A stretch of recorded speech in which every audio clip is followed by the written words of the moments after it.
अच्छा जी। तो अब अगर वो इस साइड पे मूव करेगा तो उसकी वैल्यू प्लस में होगी, अगर वो लेफ्ट साइड पे करेगा तो उसकी वैल्यू माइनस में होगी। और अगर वो किसी भी साइड पे लाइट को कुछ भी ये जो कंपाउंड है लाइट को कुछ भी नहीं कर रहा, उसके ऊपर कोई असर ही नहीं कर रहा, तो फिर ऐसी सूरत में हमारे पास जो कंपाउंड होगा that will be optically inactive. तो फर्ज करें इसमें हमारे पास जो कंपाउंड है, हम ये जानना चाहते हैं कि ये कोई कायरल कंपाउंड है कि नहीं है। सो इसके लिए एक टेस्ट भी हो सकता है, आप इसको रखें पोलैरिमीटर में। अगर पोलैरिमीटर जो है वो इस लाइट को ना दाएं घुमा रहा है ना बाएं घुमा रहा है, कुछ भी इसको नहीं कर रहा है, तो ऐसी सूरत में हम कह सकते हैं कि जो हमारा कंपाउंड होगा वो कंपाउंड ऑप्टिकली इनएक्टिव है, क्योंकि वो कंपाउंड या तो रेसिमिक मिक्सचर भी हो सकता है, क्योंकि दो आर एस का जो अगर मिक्सचर है 50%, तो ऐसी सूरत में उसमें कोई एक कायरल हो सकता है, लेकिन जब मिक्सचर है तो जाहिर है एक जो है वो राइट तरफ को घुमाएगा लाइट, दूसरा लेफ्ट पे, तो वो कहीं का भी नहीं रहेगा, इक्वली स्टॉप हो जाएगा, रोटेशन स्टॉप हो जाएगी। तो इसी वजह से तीन सूरतों में कंपाउंड जो होगा वो ऑप्टिकल एक्टिविटी शो नहीं करेगा। या तो वो दो सूरतों में, या तो वो मीजो हो या फिर वो रेसिमिक मिक्सचर हो। तो अब मेरे ख्याल में ये क्रिस्टल क्लियर है, इसमें कोई चीज़ ऐसी है नहीं कि जो समझ से मुझे लगता है कि बालतर हो। कोई भी चीज़, हर एक चीज़ वाज़े है। सब सिर्फ आपने करना क्या है, जो अभी मैंने थोड़ी देर पहले फार्मूला बताया था, उस फार्मूले में सारे कुछ आपने पुट कर देना है। पुट करके अब आप उसकी ऑप्टिकल एक्टिविटी को मैयर करते हैं। ये जो तीन बुक्स मैंने आपसे शेयर की है, इन्हीं बुक्स में इन्हीं के बारे में डिटेल बता दी गई है आपको। ऑप्टिकल एक्टिविटी क्या है कि material that rotate the plane polarised light, तो ये is said to be optically active, यानी कोई भी मटेरियल जो कि प्लेन पोलराइज्ड लाइट को रोटेट करता है। रिमेंबर, प्लेन को पहले प्लेन पोलराइज्ड होना चाहिए। प्लेन पोलराइज से मुराद ये है कि वो किसी एक प्लेन में प्रोपेगेट करना चाहिए, चाहे या एक्स एक्सिस हो, वाई हो या जी एक्सिस। अगर वो सारे प्लेन्स में वो करेगा तो फिर वो उसको हम पोलरिमीटर में पास नहीं कर सकते, रिजल्ट पे फर्क पड़ेगा। कंपाउंड को प्योर होना चाहिए। अगर वो प्योर नहीं है फिर भी वो, क्योंकि उसमें दूसरे कंपाउंड की वो इफेक्ट कर सकता है, उसमें हो सकता है दूसरा जो इम्प्योरिटी है, क्योंकि ये सेंसिटिव होता है पोलरिमीटर, तो फिर उसकी भी रीडिंग आ सकती है, वो हमारे वैल्यू को डिफर कर सकता है अगर वो प्योर नहीं है तो।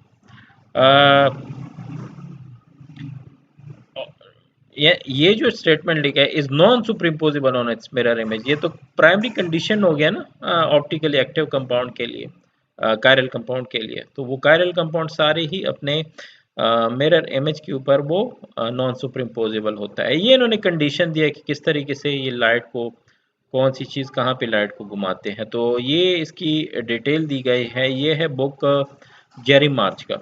इसमें यहाँ पे ये फॉर्मूला दिया गया, देखिए वो जो थोड़ी देर पहले मैं आपको बता रहा हूँ, अल्फा डी, तो वो अल्फा इंटू सी इंटू एल, यहाँ पे स्पेसिफिक किया अभी नहीं हुआ है। तो जब इसके ऊपर आप कंडीशन लगाते हैं, ऊपर जो है लैम्डा टेम्परेचर लेते हैं, नीचे लैम्डा की वैल्यू लगाते हैं, तो फिर उस सूरत में हम इसको कहते हैं स्पेसिफिक रोटेशन। तो ये इसमें बताया गया है।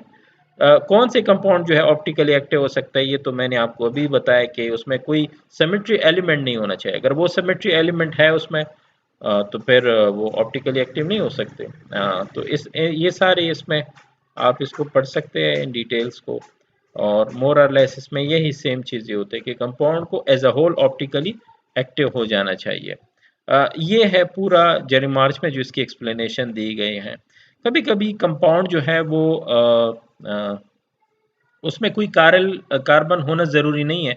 कभी कभी ऐसे भी कंपाउंड्स होते हैं कि जो कि ऑप्टिकली एक्टिव होते हैं। अब ये जो कंपाउंड है, अगर मैं मिसाल दे सकूं आपको, इस कंपाउंड में आप यूँ देखें कि इसमें कोई कायरल कार्बन नहीं है, आपको अपेरेंटली कोई इसमें कोई कायरल सेंटर दिखता है नहीं है, लेकिन ये कंपाउंड ऑप्टिकली एक्टिव है।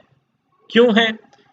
ये आप लोगों ने ट्रोप आइसोमर, अभी हम हमारा टॉपिक आया नहीं है, तो उसमें कहते हैं हम कि कायरल ऑक्सिलरी, ठीक है, क्योंकि ये फ्री रोटेशन नहीं हो रही, ये जो बॉन्ड है because of this ortho substituent की वजह से ये ऑर्थो सब्स्टिट्यूएंट कहलाते हैं।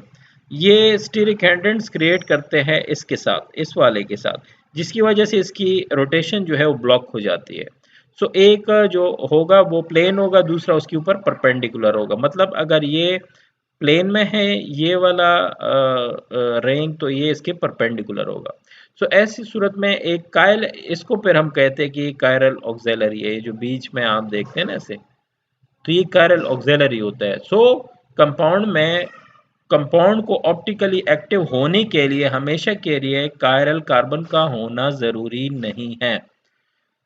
कंपाउंड के लिए कायरल ऑक्सिलरी भी सफिशिएंट होते हैं उस कंपाउंड को ऑप्टिकल एक्टिव बनाने के लिए। सो ये कंपाउंड बज़ाहिर इसमें कोई का अगर आपको नहीं दिख रहा है ना कि कोई ऐसा कार्बन है जिसमें 4 डिफरेंट सब्स्टिट्यूएंट के साथ अटैच हो, क्योंकि यहाँ पे तो सारे डबल बॉन्ड हैं, तो कोई है ही नहीं। लेकिन एज अ होल कंपाउंड जो है कायरल है, इसी वजह से ऑप्टिकल एक्टिविटी शो करेगा। इस पे हम बाद में आते हैं कि कौन कौन से कंपाउंड्स हो सकते हैं कि जिसमें कायरल का सेंटर नहीं भी है फिर भी वो ऑप्टिकली एक्टिव है। ये हमारा आज का टॉपिक नहीं है, लेकिन चूंकि अब इसकी बहस छिड़ गई है तो इस वजह से मैं यहाँ पे इसको बताना ज़रूरी समझा मैंने कि यहाँ पे ही बताया जाए। इस पे हम डिटेल में एक क्लास लेंगे कि कौन सी कंपाउंड है कि जहाँ पे वो कायरल सेंटर नहीं है और फिर भी ऑप्टिकली एक्टिव है। इस पे हम बाद में बात करेंगे, लेकिन ऐसे कंपाउंड मौजूद है। तो जेरी मार्च में ऐसे बहुत सारे कंपाउंड दिए गए हैं जो कि ऑप्टिकली एक्टिव हैं। इसी तरह से एलीन होते हैं, ये स्पायरो कंपाउंड्स होते हैं, या स्पायर और डबल बॉन्ड का एक कंजुगेट होता है। ये सारे कंपाउंड जो है ये ऑप्टिकली एक्टिव है, हालांकि इसमें कोई कायरल सेंटर नहीं है। इस पे मैं बाद में आऊँगा, लेकिन ऑप्टिकल एक्टिविटी ये शो करेगा। अब यहाँ पे अच्छा, ये तो हो गया जेरी मार्च में कि जेरी मार्च में सारा कुछ दिया हो गया। आप लोग एक यहाँ से क्लेडन से भी इसको पढ़ सकते हैं। अब क्लेडन में अगर आप लोग देखें, क्लेडन में यहाँ पे इस पूरी इसकी डिटेल दी गए हैं। यहाँ से स्टार्ट है ये कि आर एस क्या होते हैं, ऑप्टिकल एक्टिविटी, यहाँ से पूरा एक ऑप्टिकल एक्टिविटी के ऊपर पूरा एक चैप्टर है। यहाँ पे आप देखें, देखिए the rotation of plane polarised light is known as optical activity. यानी जब भी कोई लाइट को, कोई भी कंपाउंड जो लाइट को रिएक्शन शो करता हो, या आइदर उसको राइटली रोटेट करते हो या लेफ्ट रोटेट करते हो, तो ऐसे कंपाउंड को हम कहते हैं कि ये ऑप्टिकली एक्टिव हैं, और इस एक्टिविटी को हम कहते हैं ऑप्टिकल एक्टिविटी। इसमें कंपार्टमेंट पे मैं नहीं जा रहा क्योंकि ये ऑलरेडी डिस्कस हो चुका है, तो बार बार इसको डिस्कस करना मुनासिब नहीं है।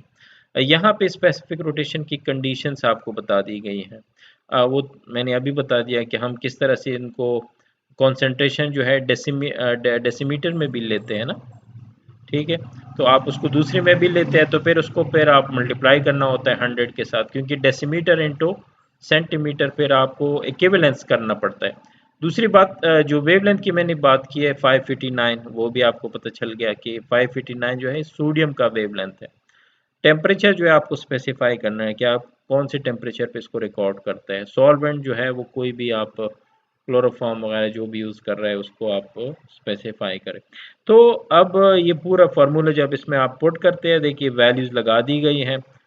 चूंकि ये ऑब्जर्व एंगल जो इन्होंने रिकॉर्ड किया है वो माइनस में आ रहा था, तो इन्होंने ऊपर वैल्यू लगा दिए और यहाँ पे इसको ज़रब दिया है, ज़रब दे के इसके पास वैल्यू आ गई है। सो आप आराम से इसका जो स्पेसिफिक रोटेशन है वो किसी भी कंपाउंड का अगर आपसे मांगा जाए तो आप निकाल सकते हैं। मुझे लगता है कि इसमें अब मज़ीद कोई भी एम्बिग्विटी नहीं है कि जो आप समझते हैं कि समझ से बालातर हो, ठीक है, क्योंकि ये इजीली अंडरस्टैंडेबल है सारी चीज़ें। तो ये क्लेडन में दी गई है। तीसरी जो चीज़ जो तीसरा जो बुक है वो है एलियल का बुक, जो कि ऑलरेडी आपके साथ शेयर किया जा चुका है। इसमें भी इन्होंने डिटेल दिया, मैं नेक्स्ट वीडियो में आपको बता दूँ।